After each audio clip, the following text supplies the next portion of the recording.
Hey everyone, Ethan here. In 2011, I had just started getting used to playing games on my Xbox 360 that I received 2 years earlier. At this time, I only ever played games I was already familiar with or something that was recommended to me by a friend or someone on the internet. Funnily enough, I was recommended this game because I was describing playing the Zombies mode in Call of Duty Black Ops to a 6-year-old when he recommended Plants vs. Zombies. I didn't play it right away, but after seeing people play it on YouTube, I figured I'd give it a try. It turns out that the game is really good! Plants vs. Zombies is a tower defense style game where you must defend your 5 to 6 horizontal lanes against hordes of zombies by using sentient plants. At the beginning of each level, you are able to choose a certain number of plants to bring to the lawn with you. You plant them by using sun, the game's currency, which you collect from sun-producing plants or sun that slowly falls from the top of the screen.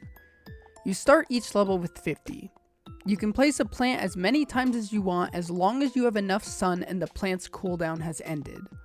If even a single zombie reaches the end of just one of your lanes, they will reach your house and devour your brains, which means you lose. Thankfully, there are lawnmowers and other lane clearing devices that will give you a one-time cushion if a zombie happens to slip by. You win by defeating all the zombies. Each ends with a huge wave of zombies attacking at once. In some levels, there will be multiple huge waves. A huge wave is represented by a flag in the mission progress bar. The game features single player, co-op, and versus multiplayer, as well as several different game modes to keep you busy. There's a surprising amount here for what you'd expect from a game like this. The game's main attraction is its adventure mode, which is a series of 50 levels divided into 5 different areas. This is where you unlock pretty much everything else the game has to offer, including other modes. Every 5th and 10th level is a minigame. Every level 5 minigame can be played in the Minigame Mode. Every 10th minigame is more like a normal level, but with the game only giving you the plants earned in that set of levels. There isn't much of a plot besides that zombies are attacking your lawn and you gotta defend it. You're also given helpful tips and tools by the one and only Crazy Dave. This mode can be played with a co-op partner if you're playing on the home console versions. The first set of levels is set on the front lawn. This is a basic 5-lane setup with no gimmicks. You start out with a single plant and earn one with the completion of each level besides each level 4 and 9. At the end of every level 4, you will receive a useful non-plant item to aid you in some way, like the shovel letting you uproot plants or the taco which grants you some extra cash. At the end of every level 9, you will receive a cute and threatening letter written by the zombies. To ease you into things, the first level only has you defending one lane, with level 2 adding 2 more, and then level 4 adding the final 2 lanes. The first area is also where you obtain the shovel, which allows you to uproot any plants placed on your lawn. You'll notice once you've obtained your 7th plant that you can currently only choose 6 plants for each level. Thankfully, you're able to upgrade this later. The second area is actually just the front lawn again, but at night, which actually changes things quite a bit. First of all, sun will not fall from the sky at night, so you'll have to rely solely on sun-producing plants. Secondly, this is where mushrooms thrive. They usually cost little or no sun at all. Lastly, gravestones will appear in spots around the yard at the beginning of each level and during huge waves. Zombies will spawn from them during huge waves only and can be quite the nuisance. Each new set of levels also brings new zombies, some of which are exclusive to certain areas. The third area takes us to the backyard, which has 6 lanes instead of 5. It also has a pool which occupies the 3rd and 4th lanes. In order for plants to be placed in the pool, you must use a lily pad. There are some plants that don't need one, however. Unfortunately, you are unable to use mushrooms as they will be asleep during the day and cannot be woken up without a specific plant.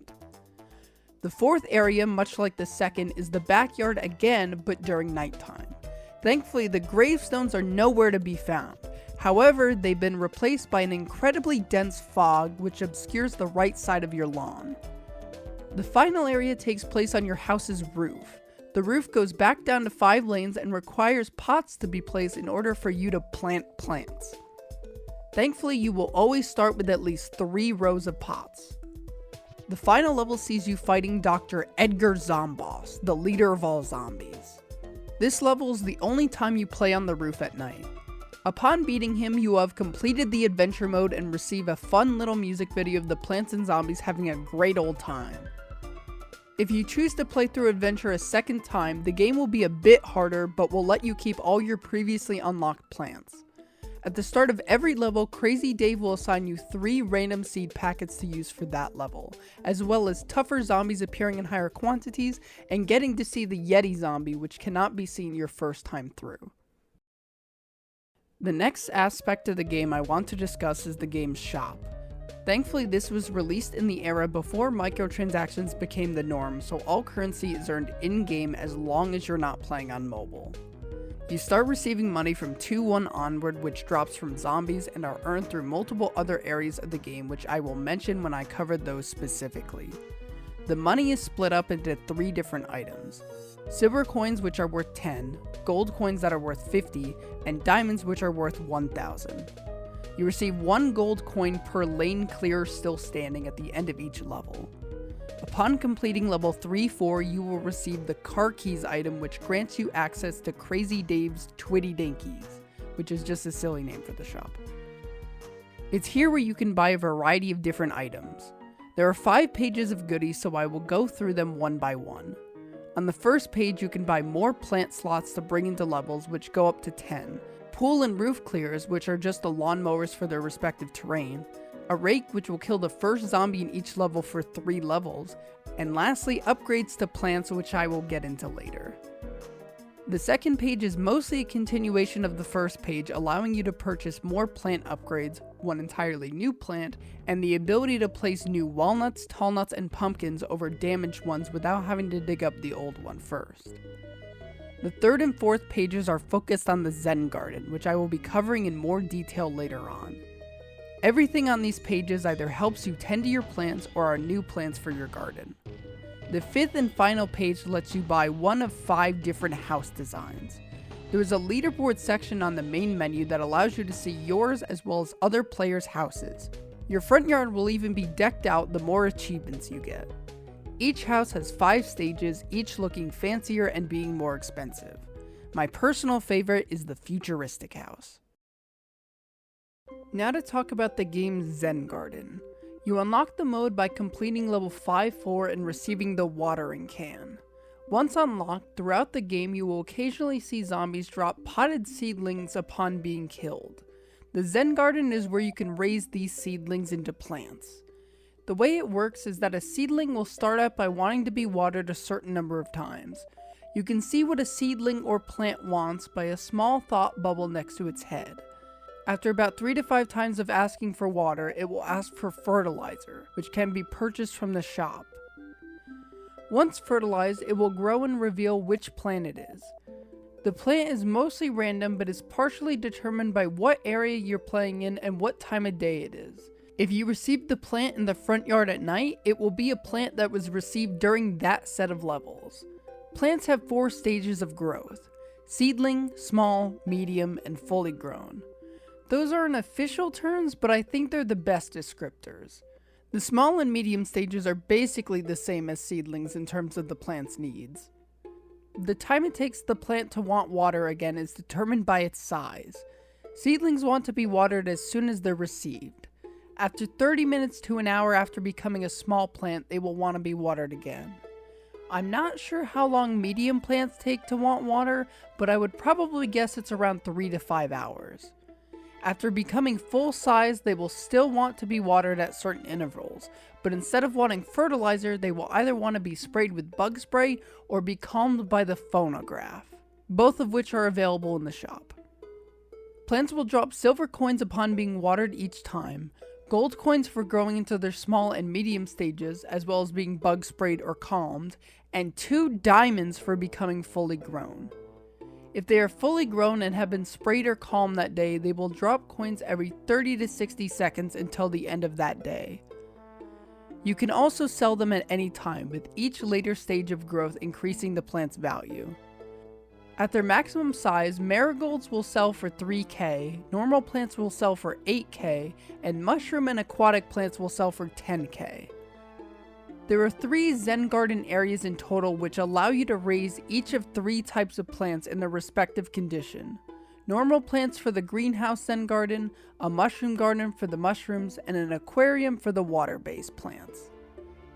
The normal garden is unlocked once you unlock the feature itself, while the other 2 areas have to be purchased from the shop. Both unlockable gardens have less space than the greenhouse one, but makes sense since most of the plants don't need special conditions to grow.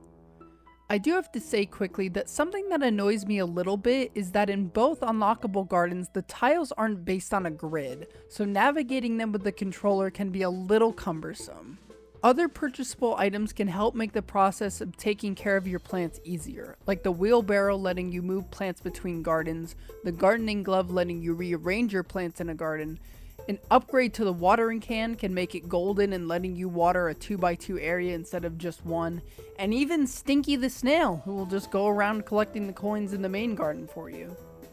However, Stinky must be motivated by chocolate, which you can get by having them drop randomly from zombies once Stinky's purchased. The final aspect of the Zen Garden isn't even really part of it, but it fits best here. From the store you can purchase the Tree of Wisdom and special fertilizer to grow him. Each time he's fed, he will grow 1 foot and give out some sort of gameplay tip. There are even milestones at 100, 50, and 1,000 feet where he'll give out cheat codes that can be used in-game, although all of them are cosmetic and don't affect gameplay. With that fun side attraction out of the way, I want to talk more in depth about the main attraction of the game, the plants and zombies.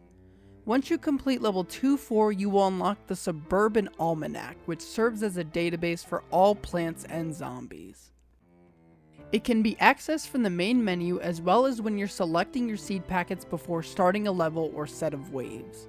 I'm not going to talk about every single plant and zombie, but instead talk about the general roles they fall into. The plant section of the almanac is filled with 49 plants and lists basic information like how much each one costs, how long they take to recharge before you can plant another one, how much damage they do, their range if they have a ranged attack, any special notes about them that can't be put into any of the aforementioned parts, and also some silly flavor text that provides needless but cute backstory. I split the plants into 3 different roles, and each of those roles have 2 or 3 sub-roles. These are by no means official, it just makes it easier for me to talk about the types of plants without talking about every single one. Although something that is more official is differentiating between normal plants and mushrooms. Mushrooms are typically favored when playing night levels as they usually cost less sun to plant and will be asleep when planted on daytime levels. The first role is the offensive plants. This is made up of ranged attackers and bombs. Ranged attackers make up the most amount of plants in the game and are pretty straightforward. Their purpose is to shoot or hurl something that will do direct damage to their target. They're your plants like the pea shooter and its several variants, as well as a handful of mushrooms and catapults and more. This section contains both my favorite and least favorite plant. The melon pole is easily my favorite as it hurls huge melons towards whatever lane it's in, doing massive damage to whatever it hits as well as splash damage to any zombie around the target. My least favorite is the star fruit, which shoots 5-star projectiles at a time, 1 out of each of their 5 points. None of these directions are reliable for killing zombies except the one that shoots straight behind it, which is not even needed very often and is done much better by the split pea, which shoots both back and forth. The other offensive subrole is the bombs. These are super straightforward. You plant them and they explode. There's a bit of variation depending on the bomb, but they all pretty much do the same thing, just with different areas of effect. The next role is defensive plants, which are made up of protectors and what I would call traps.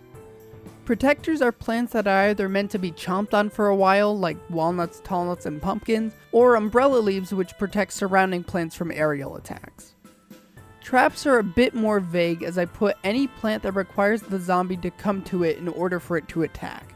Plants like chompers, squash, potato mines, and many others. This subrole has a ton of variation, so it's fun to experiment with these specifically. The last role is the support role, which I split up into 3 sub-roles: resources, utility, and hazard removal. Resources are made up of the plants that produce sun, like the sunflower and sunshroom, the coin-producing marigold, and the coin-gathering gold magnet.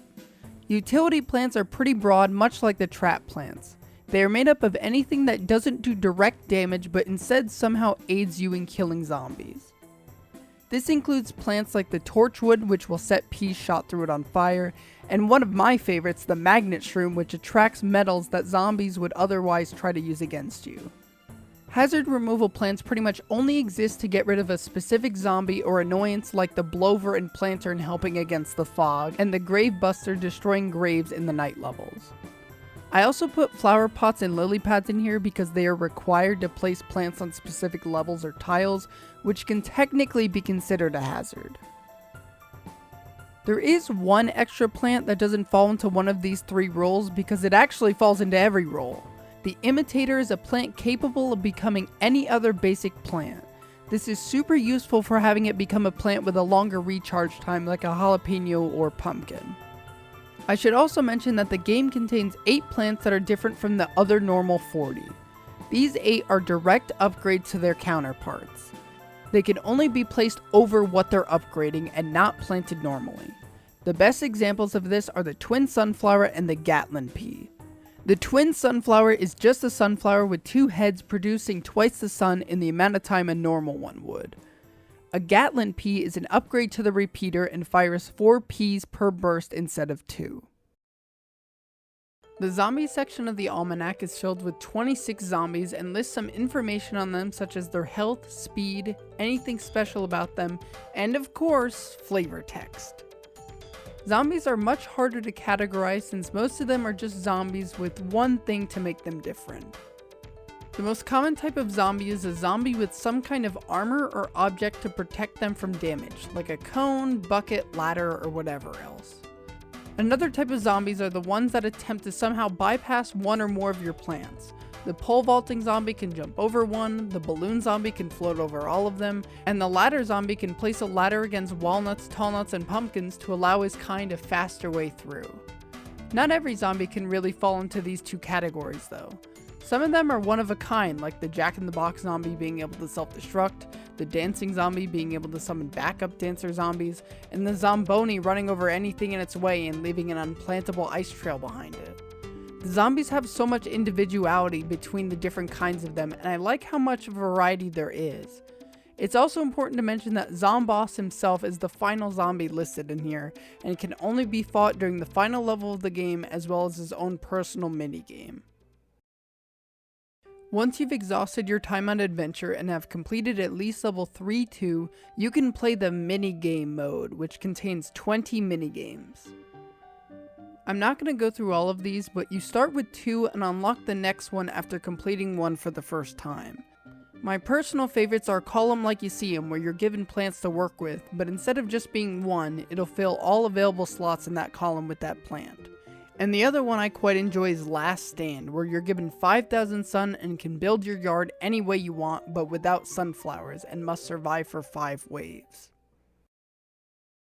The game also has Puzzle Mode, which contains 2 different puzzle minigames with 10 iterations of each getting harder and harder. In Vase Breaker, there's a bunch of vases that you break open and will contain either a plant or zombie. You win by breaking open every vase and leaving no zombie left alive. The other puzzle mode is my favorite out of any minigame or puzzle mode game. iZombie essentially puts you in the shoes of Dr. Zomboss and allows you to strategically take the human's brains without running out of sun, which is now used to summon zombies. Upon completing the last level of each puzzle mode, you will gain access to their endless variants, which will track how far you make it before you eventually fail. I really do wish that they thought of more puzzle modes, as 2 is not really much for an entire sub-mode. Thankfully, what is there is super fun.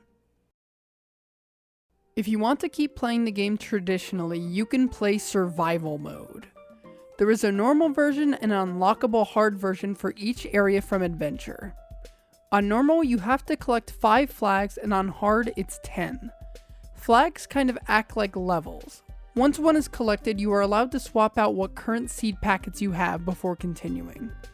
On hard, you are able to swap packets out after every 2 flags. Upon completing all of the normal and hard variants of each area, you will unlock Survival Endless, which is the truest test of your PvZ skill. Survival Endless takes place in the backyard during the day and will not end until your brains have been taken. This mode also has a quirk involving upgradable plants, where after each upgrade, that plant's next upgrade will cost 50 more sun each time. Some versions of the game include both the co-op and versus modes. Both are only available via local play but not online. Co-op has a variety of different things to do, like surviving for a set amount of flags on the 5 different levels, hard versions of each level, Survival Endless, the minigame Walnut Bowling but much harder in my opinion, and the final boss fight. Versus has one side play as the plants and the other side play as the zombies. Each side gets to alternate picking from their respective rosters until each side has 6 units. The yard is split in half.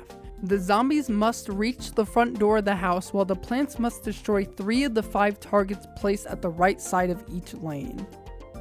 The zombies summon units in this mode by collecting brains instead of sun from gravestones, which are the zombie version of sunflowers.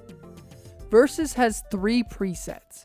Quick Play, which sets both of you up with the same 6 units every time, Custom, which is where you pick each of your respective 6, and Random, which is exactly like it sounds. In terms of graphics, this game has an incredibly cartoony and charming art style. A huge upside to that is that the game looks like it hasn't aged much at all for being 13 years old. The game's soundtrack is also incredibly catchy and typically matches the setting you're currently in. There aren't many tracks, but all of them are fantastic. My favorite has to be Watery Graves, which plays on the pool levels during the day. The original Plants vs. Zombies was released in 2009, although it has a confusing list of different versions available on different platforms. I will do my best to accurately convey what each version offers, and I'm only going to go over the versions of the game that are still available, as there are a handful that are no longer available. There are 2 versions available for PC and Mac, the original release and the Game of the Year edition. The differences between the two seem to be very negligible, but the original release is only available physically secondhand for around $20 USD, while the Game of the Year edition is available physically secondhand for as cheap as $15 and on Steam and Origin for $9.99, but often goes on sale on Steam for much cheaper. Or if you have a subscription for EA Play, it's free. These versions contain every feature I previously mentioned except for co-op and versus, but they do have a small side game where you can customize a zombie avatar that will replace any flag zombie with the customized zombie. This version's biggest drawback for me is that it can only be played in a 4:3 aspect ratio instead of the now standard 16:9. The next version I want to talk about is the Nintendo DS version. This version is very similar to the PC version, with some small adjustments made to accommodate the dual screen system, such as downgraded graphics and having some elements on the top screen, whereas most of the action happens on the touchscreen. This version also has a few minigames removed and added to better suit the system. This version can only be bought physically secondhand for as low as $10. The DSiWare version is a digital-only light version of the DS port, containing only the adventure and minigame modes. It is no longer available on the DSi itself, but is still available on the 3DS eShop until March of 2023 for 800 eShop points, which equates to $8. There is a mobile port of this game, which I feel like I should mention. It's available on several mobile platforms, but I'll only focus on the iOS version because that's the one I know the most about. The game is free to play but features lots of ads. It also allows you to buy the in-game coins with real money, as well as paying money to make the game mostly ad-free. In most levels, you can watch ads to place a single rake or to gain access to an exploding walnut. You now have to buy minigames with coins. The game lacks hard versions of each survival mode area, and the Tree of Wisdom has been removed entirely. The only good thing that the mobile version offers is that it turns the Last Stand minigame into a handful of puzzle mode levels, giving you specific plants and amounts of sun to survive, which is honestly super cool. Besides that though, this version of the game has been gutted and is littered with ads and microtransactions. Some of you may have noticed at this point that I saved the version I prefer for last, which is the Xbox 360 and PS3 versions of the game. This, in my opinion, is the most content-complete version containing the exclusive co-op and versus modes, only lacking the Zombitar side mode and the It's Raining Seeds minigame, but even that is replaced with Heavy Weapon. It is also the only non-mobile version available in 16:9. The PS3 version is much harder to play nowadays as it is only playable on the PS3 itself and only available physically, with the digital version being delisted in 2015. The PS3 version can be bought secondhand for as low as $15.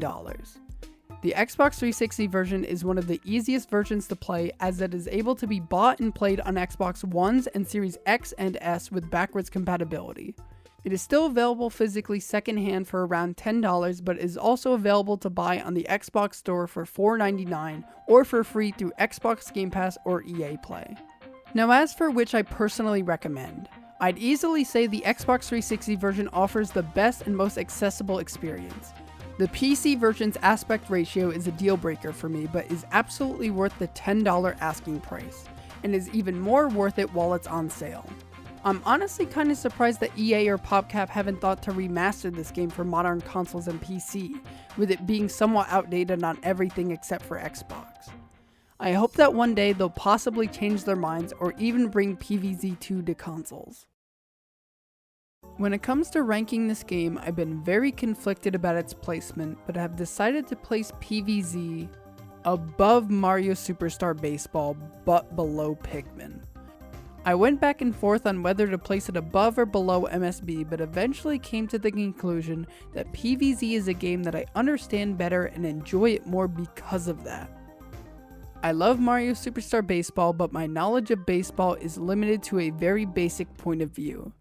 With that said, I absolutely recommend this game to anyone watching this video. It's a low cost, low commitment game that is readily available and typically enjoyed by most people. Thank you all so much for watching. Have you played Plants vs. Zombies before? If so, what's your favorite plant or yard setup? I appreciate any feedback, comments, and likes. Thanks again, and I hope to see you again soon.